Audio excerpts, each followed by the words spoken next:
Նիկոլ Փաշինյանը, որ ներկայանում է խաղաղություն բերող, խնդիր ունի խաղաղություն բերողի հետ, նրա թռցրած աղավնին։ Նորից է փորձում, այս անգամ չի վերադառնում, կողքից հուշում են, հոգնել է թռչում է։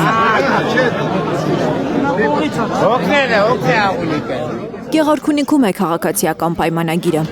Փաշինյանը ծովակում խոսել է իր համոզմամբ Հայաստանի առաջ իր մեծագույն ծառայությունից, Արցախյան շարժումը չշարունակելուց։ Եկեք պատկերացնենք, մենք Ղարաբաղի հարցը շարունակում ենք։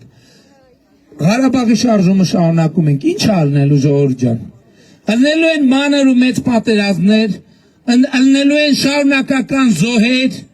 եւ վերջում ինչ ալնելու։ Վերջում ալնելու է Հայաստանի պետականության կորուստ։ Հայաստանի պետականության կորուստ։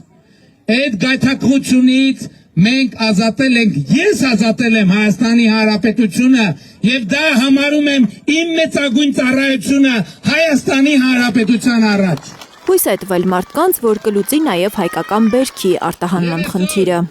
Մեր առաջ թող չդնեն ընտրություն բիբարի եւ պետության միջև։ Այո, Հայաստանում բիբարել աճելու, վարդել աճելու, ծիրանել աճելու ու շատ ու Հայաստանից արտահանումը կրկնապատկվելու, եռապատկվելու, քառապատկվելու է եւ այդ թվում ԵԱՏՄ երկրներ։ Բայց ընտրություններից հետո կզբաղվի գյուղացիների խնդրով։ Փաշինյանն ասում է, ունի լծակներ, լուծելու է բոլոր խնդիրները։ Ես ունեմ բավարար լծակներ, ընտրություններից հետո ձեր վստահության արժանանալու դեպքում ես կգնամ եւ այդ հարցերը կլուծեմ տեղում։ Լիլիթ Գասպարյան, Հայկ Ավանեսյան, Հայլուր։